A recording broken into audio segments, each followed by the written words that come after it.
Here is getting the audio signal from live for this track, and down at the bottom, sending it back to one thing very importantly, which is the bangs. You give it anything and it goes bang.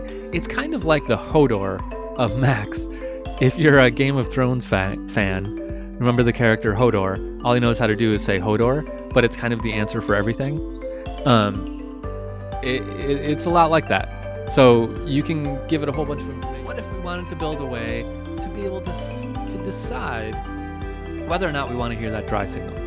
Aha, right? This will be fun, hey?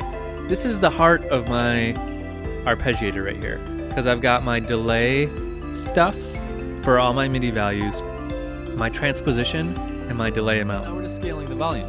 Now scaling the volume is going to be a little trickier when we go into these other taps, because we want it to be a percentage of this one all the time. So we're going to have to do a couple little tricks there, but it's okay. It'll be fun. So scaling the volume, check. Let's get rid of that one. Send it a message for what kind of filter you want. You can directly control the gain, the Q, cutoff frequency, and you can actually use this cascade tool to string a whole bunch of them together. This transport is basically talking to the live transport. We've got it set up. So I think we've seen Metro before. Metro is just a metronome. My filter moves around. So this is maybe somewhat interesting. The way this gets interesting is if you put like a beat on this and change it to a 16th note, and it starts doing that.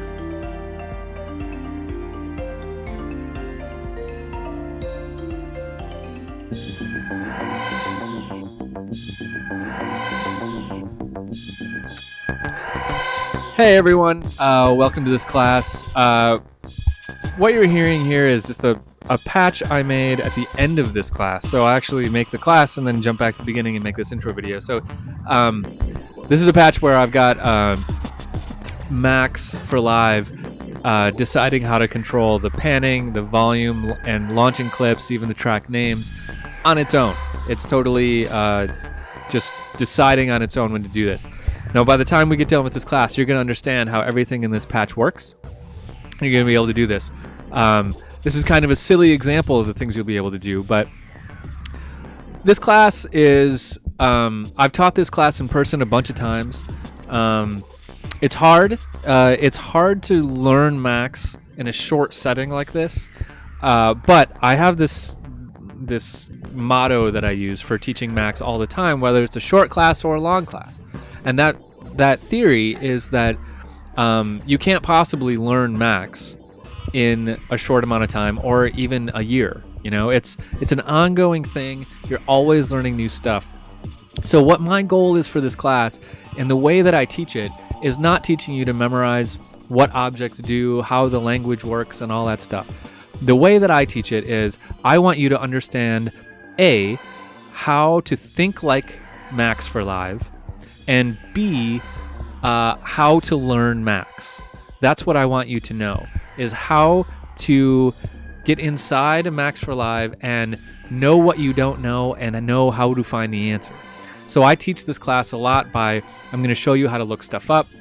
I'm also going to show you, a lot about how it works and what objects are and all these other things. But in the end, you're not going to know everything you need to know about Max4Live to be able to launch rocket ships with Max4Live, but you will know how to find those answers to anything you need. That's what we're going to do. I'm going to show you how a lot of stuff works. We're going to make a ton of patches. I think we've got 6 patches that we make in the process of this class that I'll also give you my version of to download and pick apart and use for whatever you want. So a lot of patches. We're going to be building stuff. We're going to make stuff. We're going to learn how to learn Max4Live. That's what this is all about, and I am 100% confident that at the end of this, you'll be able to make some really cool effects, some really cool instruments, some really cool MIDI effects that you can't find elsewhere. That one weird thing that you want to do that no plugin maker has sat down to build, that's what you can do. That's what you can do with Max4Live. You can do anything you can imagine in Ableton Live once you know how to program Max4Live. And it's not as hard as you think. It's actually, if you've looked at other programming languages before, it's one of the easiest ones, because it's not really like a language that you have to type lots of stuff. It's little blocks that you hook together. You'll see. So let's dive in and let's start learning Max4Live. This is going to change your life.